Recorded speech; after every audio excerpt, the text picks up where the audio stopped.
چل دیے دنیا سے سب شاہ و گدا، چل دیے دنیا سے سب شاہ و گدا، کوئی بھی دنیا میں کب باقی رہا، کوئی بھی دنیا میں کب باقی رہا، جیتنے دنیا سکندر تھا چلا۔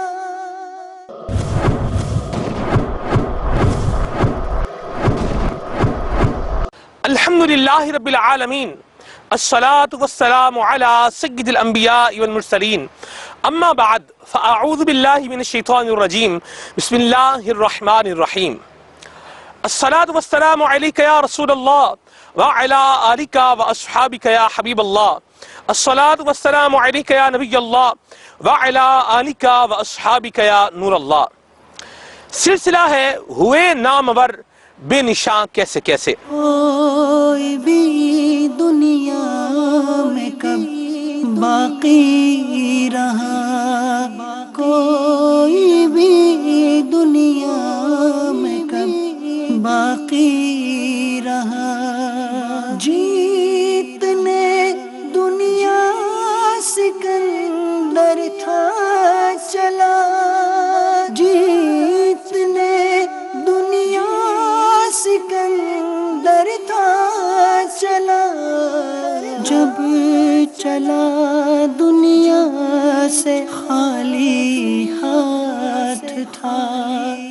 اس سلسلے کے اندر ہم آپ کو بتائیں گے کہ اس دنیا میں، اس زمانے میں کیسے کیسے ظالم و جابر، ظلم و ستم کے پہاڑ توڑنے والے، کر و فر والے، بڑی بڑی شان و شوکت والے بادشاہ اور حکمران تو ہو گزرے ہیں، لیکن آج ان کا نام و نشان باقی نہیں ہے، اور اگر کہیں نشان باقی ہے تو وہ عبرت کا مقام بنا ہوا ہے، عبرت کا نشان بنا ہوا ہے۔ چل دیے دنیا سے سب شاہ و گدا۔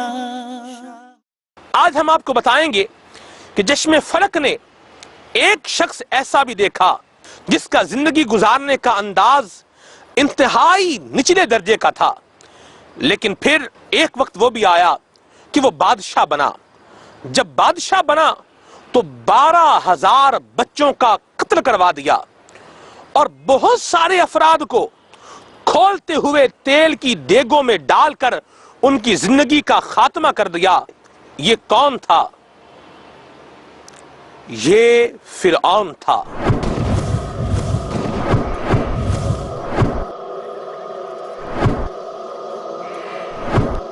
چل دیے دنیا سے سب شاہ و گدا، چل دیے دنیا سے سب شاہ و گدا۔ شہر اصفہان کا ایک معمولی عطر فروش، ایک معمولی خوشبوئیں بیچنے والا، جس کا نام تھا ولید بن مصعب بن ریان۔ مدنی چینل کے ناظرین، آگے حالات بتانے سے پہلے آپ کو ایک اور بات بتاتا چلوں کہ مصر کے ہر بادشاہ کو فرعون ہی کہا جاتا تھا، لیکن آج ہم جس فرعون کی بات کرنے جا رہے ہیں اسے فرعون موسیٰ بھی کہا جاتا ہے۔ شہر اصفہان کا ایک معمولی خوشبوئیں بیچنے والا، جس پر قرض جب بہت زیادہ ہو گیا تو یہ اصفہان سے شام کی طرف بھاگ نکلا۔ شام پہنچا کچھ کاروبار کرنے کے لیے، کچھ اپنے ارننگ کے معاملات چلانے کے لیے، لیکن اس کی بدبختی کہ یہ شام میں بھی کوئی خاطر خواہ کاروبار نہ کر سکا۔ وہاں سے بھاگا، مصر میں آیا۔ مصر میں آ کر اس نے دیکھا کہ گاؤں دیہات کے اندر تربوز یعنی واٹر میلن یہ بہت سستے بکتے ہیں، جبکہ شہر میں اس کی قیمت بہت زیادہ ہوتی ہے۔ چنانچہ اس نے فیصلہ کیا کہ میں یہی تربوز کا کام کروں گا۔ ایک گاؤں میں گیا، وہاں سے اس نے کافی سارے تربوز خریدے، ان کو ایک گدھا گاڑی پر لادا اور شہر کی طرف روانہ ہوا۔ یہ جہاں سے بھی گزرتا تھا ٹیکس وصول کرنے والے اس سے ٹیکس کی مد میں ایک تربوز لے لیا کرتے تھے۔ یوں ہی معاملہ چلتا رہا، یہ ٹیکس کے اندر ایک ایک تربوز دیتا رہا۔ جب یہ مصر پہنچا تو اس کے پاس صرف اور صرف ایک تربوز باقی تھا۔ یہ بات جان گیا کہ اس شہر میں، اس علاقے میں، اس ملک میں اندھیر نگری اور چوپٹ راج ہے۔ جس کا جی چاہے بادشاہ کا کرندہ بن کر مال لوٹ سکتا ہے۔ چنانچہ اس نے بھی لوگوں سے مال لوٹنے کا ایک طریقہ کار اختراع کیا، ایک طریقہ کار سوچا۔ وہ طریقہ کار کیا تھا؟ آئیے سماعت فرمائیے۔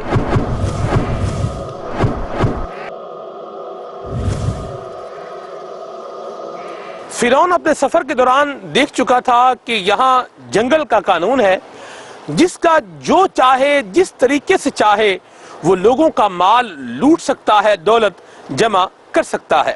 چنانچہ اس نے اپنا ایک ذہن بنایا کہ میں قبرستان میں بیٹھ جاتا ہوں۔ فرعون قبرستان میں آ گیا اور قبرستان میں آ کر کے بیٹھ گیا، اور جو بھی وہاں پر اپنا مردہ دفن کرنے کے لیے آتا تھا یہ کہتا تھا کہ مجھے 5 درہم دو گے تو میں تمہیں یہاں پر مردہ دفن کرنے دوں گا، اگر درہم نہیں دو گے تو میں دفن نہیں کرنے دوں گا۔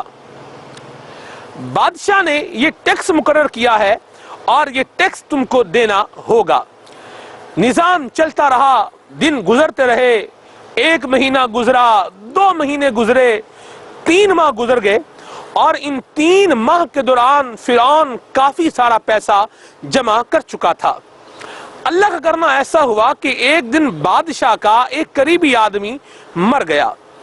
اس کو دفنانے کے لیے جب قبرستان میں لے کر آیا گیا تو فرعون ویسے ہی موجود تھا اور کہہ رہا تھا کہ مجھے ٹیکس دو، 5 درہم دو گے تو مردہ دفن کرنے دوں گا، ورنہ دفن نہیں کرنے دوں گا۔ انہوں نے کہا کہ تمہیں یہاں کس نے مقرر کیا ہے، کس نے تمہاری ذمہ داری لگائی ہے؟ فرعون کہنے لگا کہ میں بادشاہ کی طرف سے یہاں پر اپوائنٹڈ ہوں، بادشاہ کی طرف سے مجھے یہاں پر تعینات کیا گیا ہے۔ چنانچہ انہوں نے فرعون کو گرفتار کیا اور بادشاہ کے پاس لے گئے۔ کوئی بھی دنیا میں کب باقی رہا۔ یہ بادشاہ کے دربار میں پہنچا اور بادشاہ سے کہنے لگا، ایک جھوٹی کہانی سنانے لگا۔ شروع سے ہی یہ جھوٹا بھی تھا، چالاک بھی تھا، دغا باز بھی تھا، اور مال غصب کرنے والا بھی تھا، ظالم بھی تھا۔ بادشاہ کے سامنے ایک جھوٹی کہانی سنانے لگا اور کہنے لگا، بادشاہ سلامت، میں نے یہ سارا کام اس لیے کیا ہے تاکہ میں آپ کو اس چیز کی خبر دے سکوں کہ آپ کی رعایا کے اندر جس کا جی چاہ رہا ہے وہ ظلم کر رہا ہے اور مال بنا رہا ہے، دولت اکٹھی کر رہا ہے۔ مدنی چینل کے ناظرین، اس نے جتنا بھی مال اکٹھا کیا تھا، جتنے بھی دولت اکٹھی کی تھی، جتنے بھی درہم و دینار اس نے اکٹھے کیے ہوئے تھے، یہ سارے اس نے بادشاہ کے سامنے پھینک دیے۔ چونکہ یہ شروع سے ہی چال باز تھا اور دغا باز بھی تھا، شاطر دماغ والا تھا، لہذا اس نے یہ سارے معاملات دکھا کر بادشاہ کو اپنا زیر اثر کر لیا، بادشاہ پر اپنی دھاک بٹھا دی، اور بادشاہ سے کہنے لگا کہ آپ ایسا کیجئے، آپ رعایا کے اندر انصاف اور عدل قائم کرنے کی ذمہ داری مجھے دے دیجئے، میں اس سارے نظام کو درست کر دوں گا۔ بادشاہ نے بات مانی اور اس کو رعایا کے اندر قانون نافذ کرنے کی ذمہ داری دے دی گئی۔ اس نے ایسا نظام بنایا کہ بادشاہ کو بھی راضی کر دیا اور رعایا کو بھی خوش کر دیا۔ کچھ عرصے کے بعد اس کو لشکر کا سپہ سالار بنایا گیا۔ اس دوران بادشاہ مر گیا، چنانچہ لوگوں نے اس کو بادشاہ کی جگہ پر اپنا حاکم مقرر کر لیا۔ اب یہ فرعون بن کر مصر کے تخت پر حکمران بن کر بیٹھ چکا تھا۔ چل دیے دنیا سے سب شاہ و گدا۔ بادشاہ بننے کے بعد اس نے بنی اسرائیل پر کیسے ظلم و ستم کے پہاڑ توڑے اور پھر آگے اس نے کیا کیا، آئیے آپ کو بتاتے ہیں۔ کوئی بھی دنیا میں کب باقی رہا۔ مصر کا بادشاہ بنتے ہی اس نے اعلان کر دیا کہ مجھے سجدہ کیا جائے، میری عبادت کی جائے۔ اس کے وزیروں میں سے حامان جو اس کا وزیر تھا سب سے پہلے اسے سجدہ کرنے والا بنا، اور پھر دیگر مصر کے لوگ، اس کی قوم کے لوگ اس کو سجدہ کرنے لگے۔ جتنے دنیا سکندر تھا چلا، جب چلا دنیا سے خالی ہاتھ تھا۔ ہر گزرتے دن کے ساتھ اس کی بدبختی میں، اس کے غرور میں، اس کے تکبر میں، اس کی سرکشی میں اضافہ ہوتا چلا جا رہا تھا۔ بنی اسرائیل کو بھی اس نے مجبور کرنے کی کوشش کی اور انہیں بھی آمادہ کرنے کی کوشش کی کہ وہ بھی اس کو سجدہ کرنے والے بنے، اس کی عبادت کرنے لگ جائیں، لیکن بنی اسرائیل نے اس کی عبادت سے صاف انکار کر دیا اور کہا کہ ہم اللہ تعالیٰ کے علاوہ کسی اور کی عبادت ہرگز نہیں کریں گے۔ بس یہ سننا تھا تو فرعون کی رگے ظلم یہ پھڑک اٹھی اور ایسا ظالم، جابر، سفاک، ظلم و ستم کے پہاڑ توڑنے والا یہ بنا کہ تاریخ میں ایسے ظالم و جابر کی مثال نہیں ملتی۔ میرے مدنی چینل کے ناظرین، اس نے ظلم کا ایسا انداز اپنایا جسے سن کر انسان کی روح کانپ جاتی ہے۔ اس نے زیتون کے تیل کو بڑی بڑی دیگوں کے اندر گرم کیا اور اس میں گندک کو ملا دیا۔ زیتون کا تیل کھولنے لگ گیا، جوش مارنے لگا، ابلنے لگا، گندک بھی اس میں شامل ہو چکی تھی۔ اس نے بنی اسرائیل کے افراد کو ایک ایک کر کے اس کھولتے ہوئے ابلتے ہوئے تیل کے اندر ڈالنا شروع کر دیا۔ الامان والحفیظ، الامان والحفیظ۔ ایسا ظلم، ایسا جبر، ایسی سفاکیت، الامان۔ چل دیے دنیا سے سب شاہ و گدا۔ اللہ تعالی ہمیں محفوظ و مامون فرمائے۔ اس نے اپنا یہی انداز جاری و ساری رکھا تو اس کے وزیروں نے اس کو مشورہ دیا کہ تم جس طریقے سے بنی اسرائیل کے مردوں کی نسل کشی کر رہے ہو، ان کی نسل کو ختم کر رہے ہو، ایک وقت ایسا آئے گا کہ ہمارا خدمتگار کوئی نہیں رہے گا۔ چنانچہ یہ بنی اسرائیل کو کھولتے ہوئے تیل میں ڈالنے سے رک گیا۔ اب اس نے کام یہ شروع کیا کہ بنی اسرائیل کے جو بزرگ ہوتے تھے، جو بوڑھے ہوتے تھے، ان کو انتہائی ذلت اور رسوائی والے کاموں پہ لگا دیا۔ ان کے گلے کے اندر، ان کی گردنوں کے اندر رسیاں باندھ کے رکھا کرتا تھا، ان سے اینٹیں پکوایا کرتا تھا، روزانہ کی بنیاد پر ان سے ٹیکس وصول کیا کرتا تھا، اور جو اس کو ٹیکس نہیں دیتا تھا یہ اس کے ہاتھ اور پاؤں باندھ دیا کرتا تھا۔ بنی اسرائیل کی عمر رسیدہ عورتوں سے یہ سود کاٹنے کا کام کروایا کرتا تھا۔ وقت گزرتا گیا، ایک دفعہ اس نے خواب دیکھا، بیت المقدس کی طرف سے ایک آگ اٹھی ہے جس نے فرعونیوں کو جلا دیا ہے، لیکن بنی اسرائیل کو کوئی نقصان نہیں دیا، اور بنی اسرائیل سے ایک سانپ برآمد ہوا اور اس سانپ نے فرعون کو تخت سے نیچے گرا دیا۔ فرعون ہڑبڑا کر اٹھ پڑا اور اپنے معبرین سے پوچھنے لگا، مجھے اس خواب کی تعبیر بتاؤ۔ انہوں نے کہا، اے فرعون، یاد رکھ، بنی اسرائیل میں ایک لڑکا پیدا ہونے والا ہے جو تیری سلطنت اور تیری حکومت کا خاتمہ کر دے گا۔ بس یہ سننا تھا مدنی چینل کے ناظرین، اس نے فیصلہ کر لیا کہ میں بنی اسرائیل کے اندر پیدا ہونے والے ہر بچے کو قتل کروا دوں گا۔ جو بھی لڑکا پیدا ہوتا تھا اسے قتل کر دیا جاتا تھا۔ 12,000 بچوں کو قتل کروا دیا فرعون نے۔ ایسا ظلم، اللہ محفوظ فرمائے۔ یہ کام جاری تھا۔ اللہ کی کرنی ایسی ہوئی کہ بنی اسرائیل کے جوان اور بوڑھے یہ لوگ بھی مرنے لگ گئے۔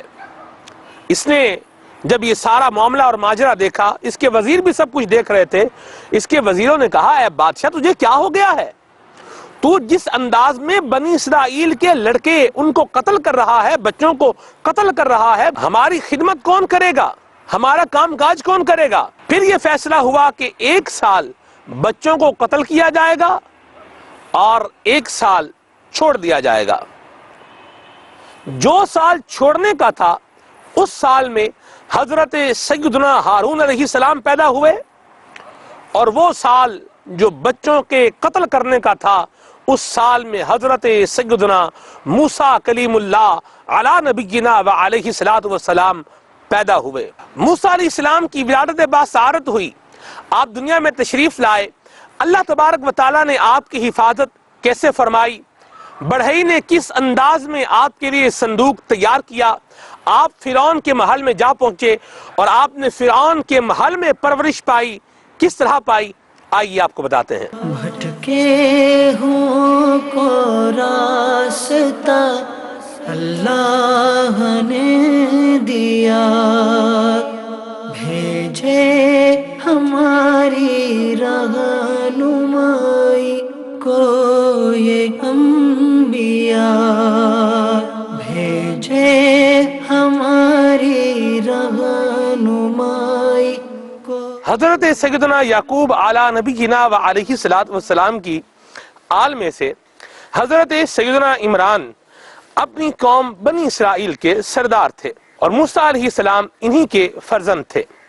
موسیٰ علیہ السلام کی ولادت کا وقت جب قریب آیا تو فرعون کے فوجی اور دیگر حکومتی کارندوں نے ان حضرات کے مبارک گھر پر آنا شروع کر دیا، اور ایک دائی کو مستقل طور پر آپ کے گھر پر چھوڑ دیا گیا تاکہ وہ سارے حالات، سارے واقعات، سارے معاملات کی خبر فرعون کے سپاہیوں کو کرتی رہے۔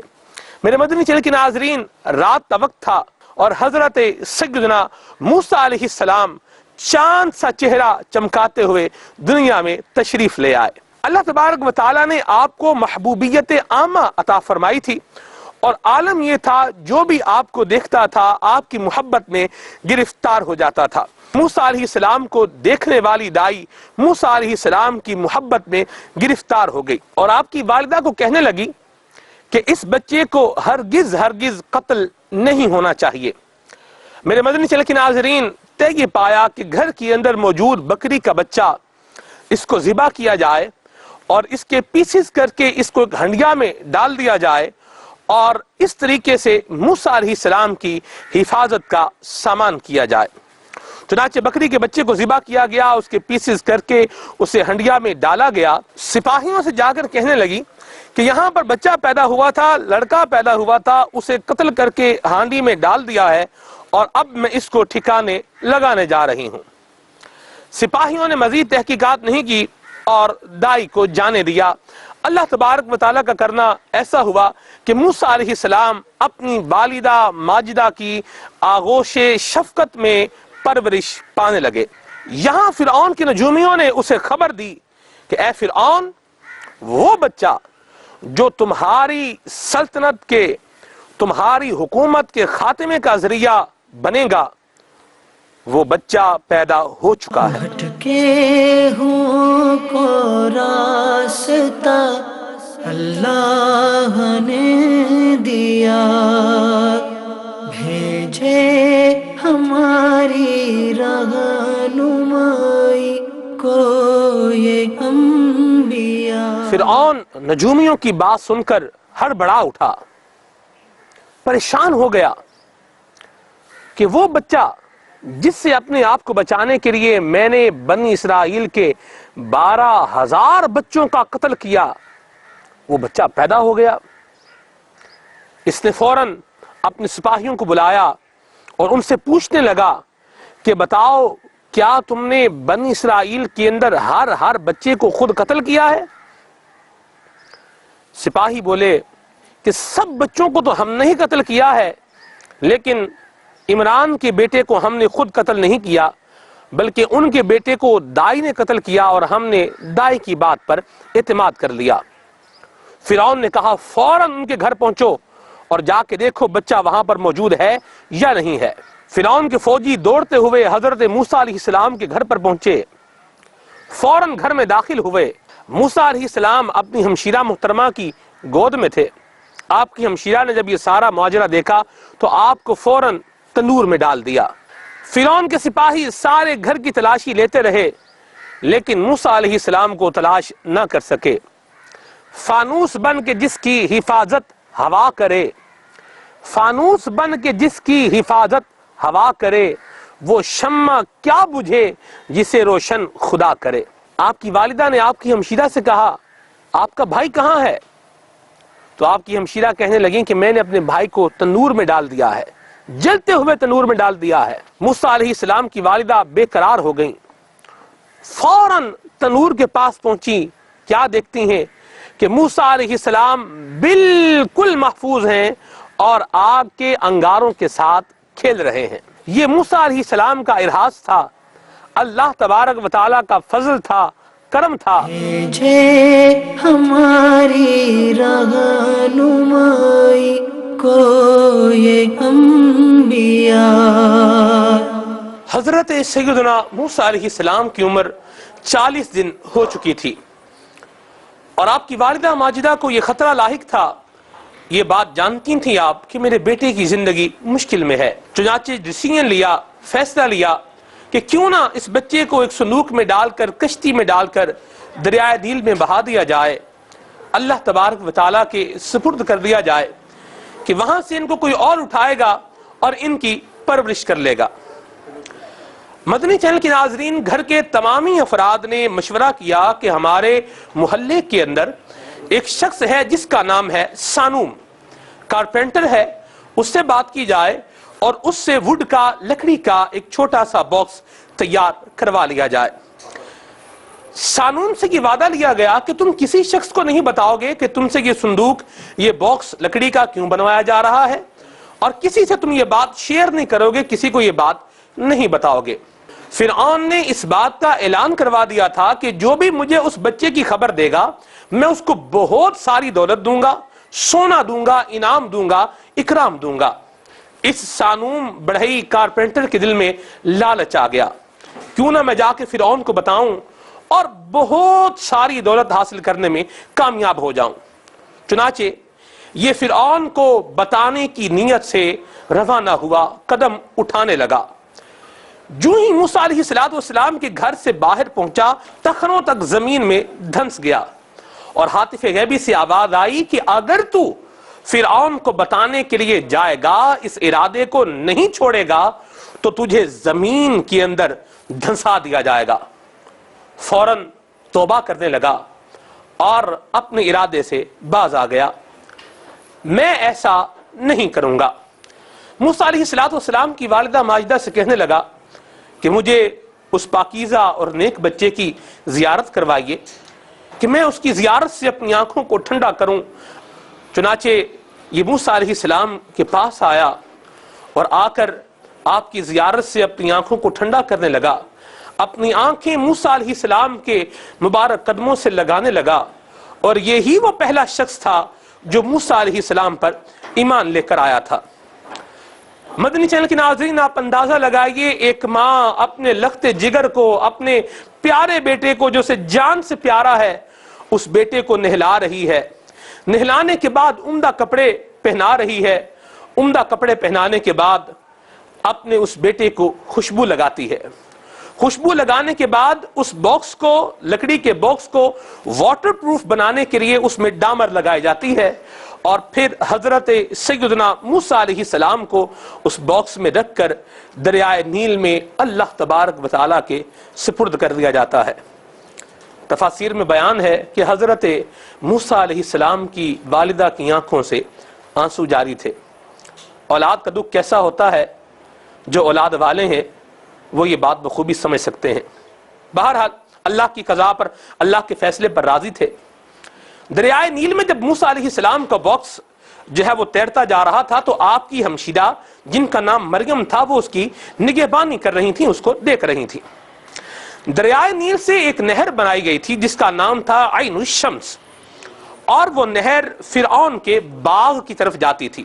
اللہ تبارک و تعالیٰ کا کرنا ایسا ہوا کہ وہ باکس عین الشمس نہر کی طرف چل پڑا اور پھر جو فرعون کا باغ تھا اس باغ میں کنارے پر جا کر ٹھہر گیا۔ فرعون اپنی بیوی آسیہ کے ساتھ باغ میں چہل قدمی کر رہا تھا، سحر کر رہا تھا، اور اس کے سپاہیوں نے اس کو سارا ماجرا بتایا کہ ہمیں نہر کے کنارے اس طرح کا ایک صندوق ملا ہے۔ چنانچہ اس صندوق کو اٹھایا گیا، اس لکڑی کے باکس کو اٹھا کر فرعون کے پاس لایا گیا۔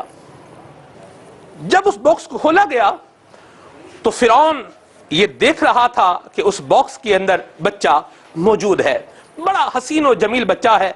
فرعون یہ کہنے لگا کہ یہ میرا کمال ہے، میری خوبی ہے کہ جس بچے کو میں مارنا چاہتا تھا وہ بچہ آج میرے سامنے موجود ہے۔ چونکہ اللہ تبارک و تعالیٰ نے موسیٰ علیہ السلام کو بہت حسین بنایا تھا اور آپ بہت خوش شکل بھی تھے، موسیٰ علیہ السلام بڑے حسین و جمیل تھے، تو فرعون کی بیوی آسیہ کے دل میں موسیٰ علیہ السلام کی محبت جاگزیں ہو گئی، محبت پیدا ہو گئی، اور وہ کہنے لگیں کہ تو کیوں اس بچے کو قتل کرنا چاہ رہا ہے؟ یہ بچہ بنی اسرائیل کا معلوم نہیں ہوتا، نہ جانے کہاں سے آ رہا ہے، میرے پاس کوئی بیٹا نہیں ہے، میں اس کو اپنا بیٹا بنا لیتی ہوں۔ فرعون آسیہ کی بات سن کر قتل کے ارادے سے باز آ گیا۔ چنانچہ موسیٰ علیہ السلام فرعون کے محل میں پہنچ گئے، دودھ پلانے کا مرحلہ درپیش ہوا تو موسیٰ علیہ السلام نے کسی بھی دائی کا دودھ نہیں پیا۔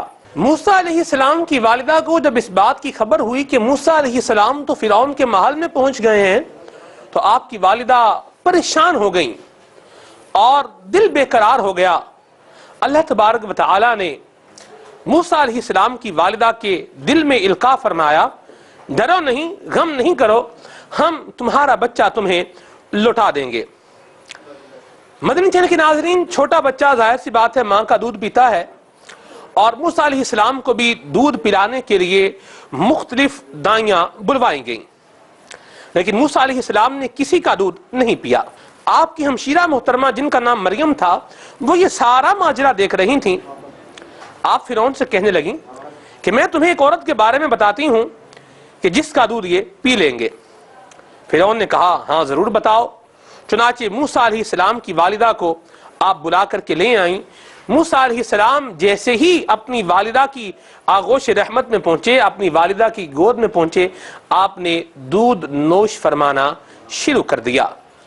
آپ کی والدہ ماجدہ نے 2 سال تک آپ کو دودھ پلایا، آپ کی پرورش کی، اور پھر اس کے بعد موسیٰ علیہ السلام کی والدہ کو فرعون نے بہت زیادہ مال و دولت دے کر وہاں سے رخصت کیا۔ آپ کی والدہ ماجدہ کے بعد حضرت آسیہ نے آپ کی پرورش شروع کی، فرعون بھی آپ سے محبت کرنے لگا۔ آپ کی عمر 3 سال تھی، آپ فرعون کی گود میں تھے کہ آپ نے فرعون کی داڑھی کو پکڑا اور ایک زوردار تھپڑ فرعون کو رسید کیا۔ یہ تھپڑ موسوی تھا، یہ موسیٰ علیہ السلام کا تھپڑ تھا، جو فرعون کو لگا تو کہ چکرا گیا، دن میں تارے نظر آ گئے اس کو، اور پھر یہ کہنے لگا کہ یہ بچہ وہی ہے جو میری حکومت کے خاتمے کا سبب بنے گا۔ حضرت آسیہ کہنے لگیں کہ بچے ناسمجھی میں ایسے معاملات کر دیتے ہیں، بچے تو آگ میں بھی ہاتھ ڈال دیتے ہیں۔ چنانچہ فرعون نے کہا ٹھیک ہے، ایک تشت کے اندر آگ رکھی جائے، انگارے رکھے جائیں، ایک تشت کے اندر پھول رکھے جائیں، دیکھتے ہیں یہ بچہ کس کو اٹھاتا ہے، انگارے کو اٹھاتا ہے یا پھول کو اٹھاتا ہے۔ چنانچہ 2 تھال لیے گئے، 2 تشت لیے گئے، ایک میں انگارے اور ایک میں پھول رکھ دیے گئے، اور موسیٰ علیہ السلام کے سامنے دونوں تشت لے جائے گئے۔ موسیٰ علیہ السلام پھولوں کی طرف ہاتھ بڑھانا چاہتے تھے، لیکن جبریل امین علیہ السلام نے آپ کا دست مبارک پکڑا اور آپ نے ایک انگارہ جو ہے وہ لیا اور اپنے منہ میں رکھ لیا۔ پھر فرعون کو اس بات کا یقین ہو گیا کہ میں جو ساری چیزیں سوچ رہا تھا وہ درست نہیں تھیں۔ موسیٰ علیہ السلام کا روب بہرحال فرعون کے دل میں پیدا ہو چکا تھا، کیونکہ آپ نے بہت ساری خلاف عادت چیزیں فرعون کے دربار میں گویا کہ اپنے مبارک انداز سے کر کے دکھائیں۔ موسیٰ علیہ السلام نے فرعون کے محل کے اندر مرغ سے تسبیح پڑھوائی اور ایک مرتبہ آپ نے مرغ کو زندہ بھی کر دیا، وہ جس کا گوشت کھایا جا چکا تھا اس مرغ کو آپ نے زندہ بھی کر دیا۔ حضرت موسیٰ علیہ السلام اللہ تبارک تعالیٰ کی رحمت سے فرعون کے محل میں رہے، وہاں پرورش پاتے رہے، آپ کی زندگی کے دیگر کئی ادوار بھی گزرے، اور پھر ایک موقع وہ آیا کہ آپ فرعون کے دربار میں اللہ کے نبی بن کر موجود تھے۔ آپ نے فرعون کو اللہ تبارک و تعالیٰ کا پیغام دیا، فرعون نے اسے ماننے سے انکار کیا، بنی اسرائیل پر ظلم و جبر میں اضافہ کیا۔ چل دیے دنیا سے سب شاہ و گدا، چل دیے دنیا سے سب شاہ و گدا۔ فرعون کو موسیٰ علیہ السلام نے اللہ تعالیٰ کی نشانیاں دکھائیں، لیکن فرعون اور اس کے حواری ماننے سے انکاری رہے، بات نہیں مانی۔ حضرت سیدنا موسیٰ علیہ السلام نے اللہ تبارک و تعالیٰ کی بارگاہ میں دعا کی، یا مالک مولا کسی طرح سے بنی اسرائیل کو قبطیوں سے، فرعونیوں سے نجات عطا فرما کہ یہ بے خوف ہو کر تیری عبادت کر سکیں۔ اللہ تبارک و تعالیٰ کی طرف سے حکم ملا کہ یہاں سے کوچ کر جاؤ، اور فرعون اگر تمہارے پیچھے آئے گا تو مارا جائے گا۔ حضرت سیدنا ہارون علیہ السلام کی عمر مبارک 83 برس تھی، اور حضرت سیدنا موسیٰ علیہ السلام کی عمر مبارک 80 برس تھی۔ عاشورہ کی شب تھی، موسیٰ علیہ السلام نے اپنی قوم بنی اسرائیل کے ساتھ وہاں سے کوچ کیا۔ موسیٰ علیہ السلام نے بنی اسرائیل کو خفیتاً پیغام دیا کہ آپ سب لوگ شہر سے باہر ایک میدان میں جمع ہو جائیں، اور پھر ہم وہاں سے رات کے وقت میں کوچ کر جائیں گے۔ بنی اسرائیل جب وہاں سے نکل کر باہر میدان میں جانے لگے، اپنے علاقے سے نکل کر جب باہر میدان میں جانے لگے، تو فرعون نے پوچھا کہ یہ لوگ باہر کیوں جا رہے ہیں؟ تو اسے کہا گیا کہ ان لوگوں کا عید کا دن یعنی عاشورہ کا دن آنے والا ہے، لہذا اللہ تبارک و تعالیٰ کی عبادت کرنے کے لیے، عید منانے کے لیے یہ افراد وہاں پر جمع ہو رہے ہیں۔ رات کا وقت ہوا تو حضرت سیدنا موسیٰ علیہ السلام بنی اسرائیل کو لے کر وہاں سے روانہ ہوئے۔ بنی اسرائیل کی تعداد 6,70,000 تھی۔ موسیٰ علیہ السلام آگے تھے اور ہارون علیہ السلام پیچھے تھے۔ یوں یہ سارے افراد وہاں سے رات کے وقت میں روانہ ہو گئے۔ صبح کے وقت فرعون کو خبر مل چکی تھی کہ بنی اسرائیل یہ سارے افراد یہاں سے روانہ ہو چکے ہیں، چنانچہ فرعون نے بنی اسرائیل کا پیچھا کرنے کا ارادہ کر لیا۔ بنی اسرائیل راستہ بھول گئے، لیکن حضرت سیدنا یوسف علیہ السلام کے جسم اطہر کی برکت سے بنی اسرائیل کو راستہ مل گیا۔ المختصر بنی اسرائیل دریائے کلزم کے کنارے پہنچ چکے تھے۔ فرعون کے جاسوس اس کو خبر دے چکے تھے کہ بنی اسرائیل یہاں سے روانہ ہو گئے ہیں اور دریائے کلزم تک پہنچ چکے ہیں۔ بنی اسرائیل نے جب فرعون کے لشکر کو اپنے قریب آتا محسوس کیا تو موسیٰ علیہ السلام کے پاس پہنچے اور کہنے لگے کہ اب ہم کیا کریں؟ چل دیے دنیا سے سب۔ اللہ تبارک و تعالیٰ نے موسیٰ علیہ السلام کو وحی فرمائی کہ دریا پر اپنا عصا ماریے، اس کے اندر راستے بنا دیے جائیں گے۔ اللہ تبارک و تعالیٰ کے پیارے نبی حضرت سیدنا موسیٰ علیہ السلام نے دریا پر اپنا عصا مارا، ہوا چلی، اتنی تیز چلی کہ سمندر میں 12 راستے بن گئے۔ آفتاب چمک رہا تھا، سورج کی روشنی اپنی تمازت کے ساتھ چمک رہی تھی، دھوپ بھی تھی۔ اللہ تبارک و تعالیٰ کے کرم سے سورج کی وجہ سے فوراً وہ راستے خشک ہو گئے۔ میرے مدنی چینل کے ناظرین، بنی اسرائیل کے اندر ایک ہیجانی کیفیت تھی کہ یہ کیا کریں، کیا یہ اس دریا میں داخل ہو جائیں؟ یہ لوگ سوچ رہے تھے۔ اللہ تبارک و تعالیٰ کے پیارے نبی حضرت سیدنا موسیٰ علیہ السلام سب سے پہلے، اور پھر حضرت سیدنا ہارون علیہ السلام ان کے پیچھے جب راستوں میں داخل ہوئے تو بنی اسرائیل ساری قوم ان راستوں میں داخل ہو گئی۔ سمندر کے اندر پانی کی دیواریں بن چکی تھیں اور بنی اسرائیل سفر کر رہے تھے۔ یہ پریشان ہوئے کہ ہمارے دیگر جو افراد ہیں قبیلے کی ان کا کیا بنا، کہیں وہ غرق تو نہیں ہو گئے۔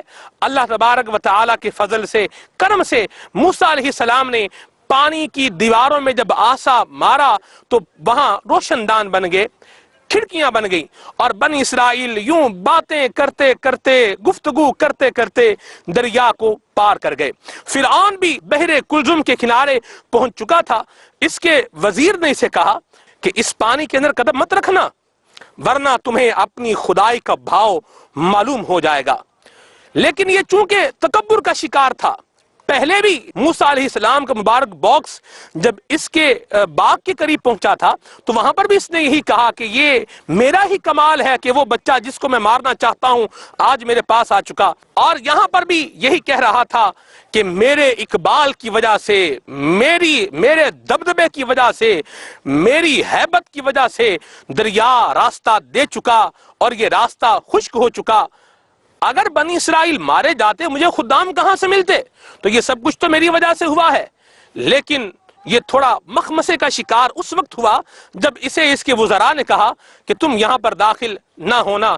اللہ تبارک و تعالیٰ کی ذات بابرکات جو فیصلہ کرتی ہے ہوتا وہی ہے جو منظور خدا ہوتا ہے۔ حضرت جبریل امین علیہ السلام اپنے گھوڑے پر تشریف لائے اور فرعون کا گھوڑا حضرت جبریل امین علیہ السلام کی گھوڑے کے پیچھے بھاگنے لگا۔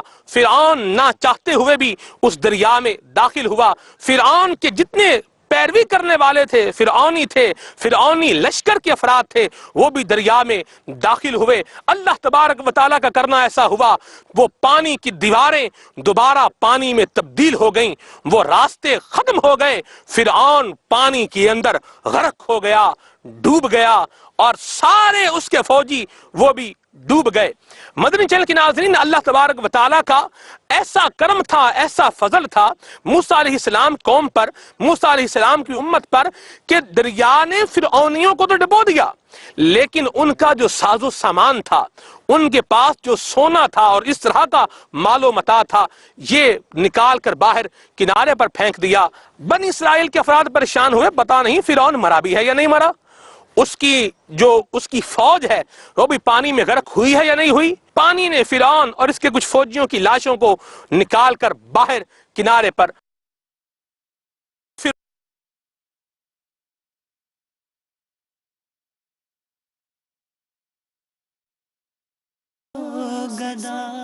فرعون کو موسیٰ علیہ السلام نے اللہ تعالیٰ کی نشانیاں دکھائیں، لیکن فرعون اور اس کے حواری ماننے سے انکاری رہے، بات نہیں مانی۔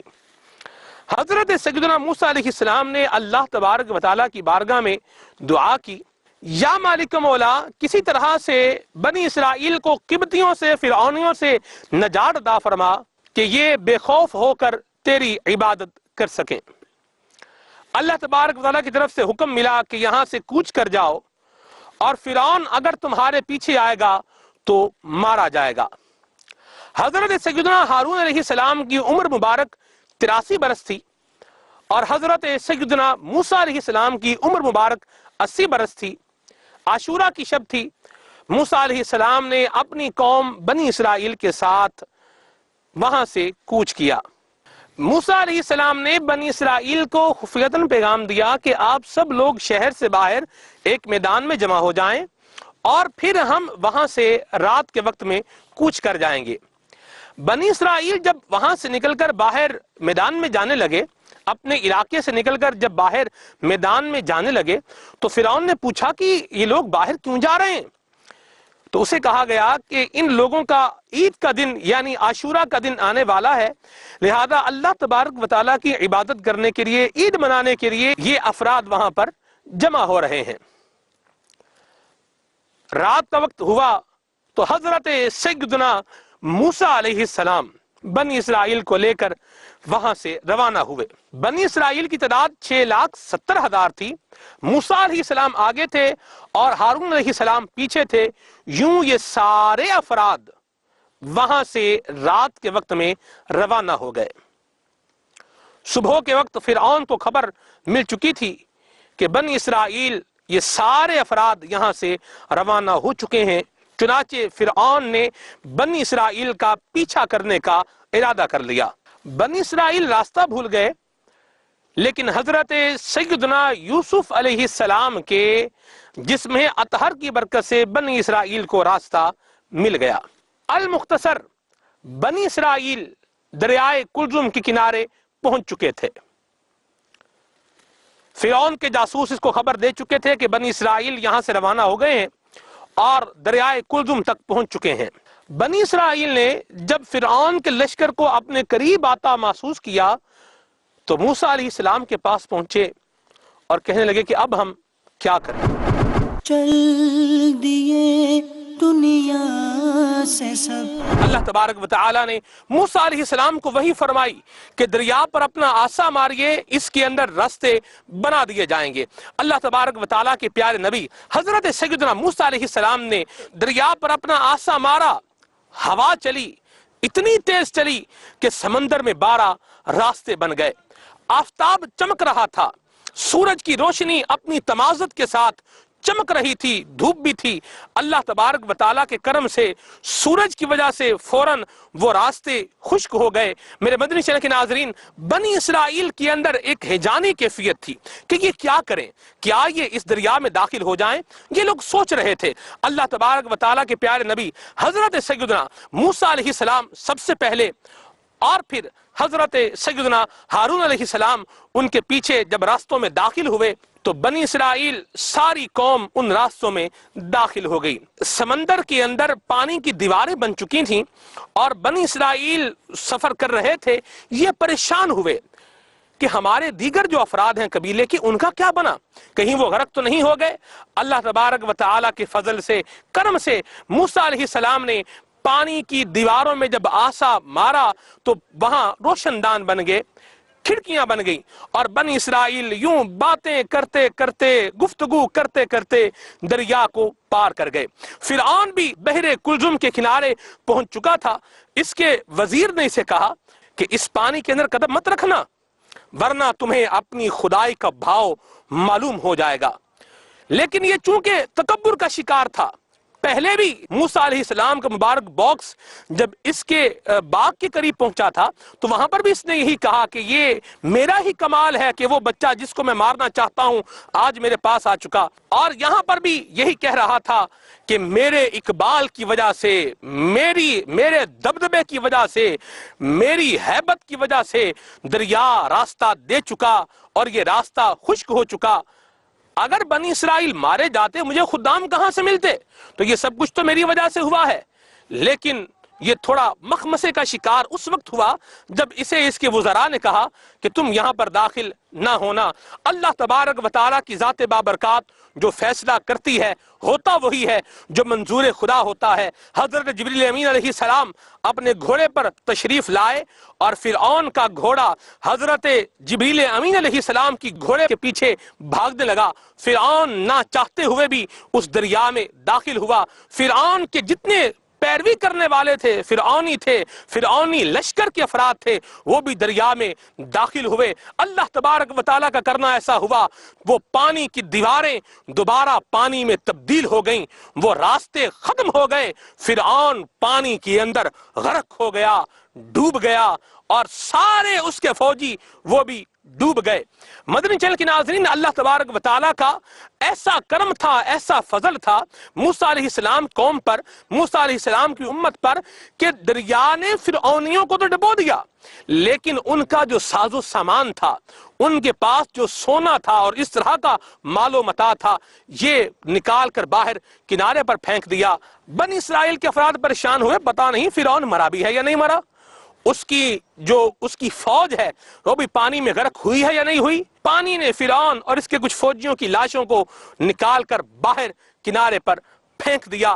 یوں وہ فرعون جو خدائی کا دعویٰ کرنے والا، وہ فرعون جو ظلم کرنے والا، وہ فرعون جو بچوں کو ناحق قتل کرنے والا، وہ فرعون جو اللہ تبارک و تعالیٰ کی عبادت کی بجائے اپنی عبادت کی دعوت دینے والا، اپنے آپ کو سجدے کروانے والا، ظلم و ستم کے پہاڑ توڑنے والا، کر و فر والا، آج پانی کے اندر غرق ہونے کے بعد ساری دنیا کے لیے عبرت کا نشان بن چکا تھا۔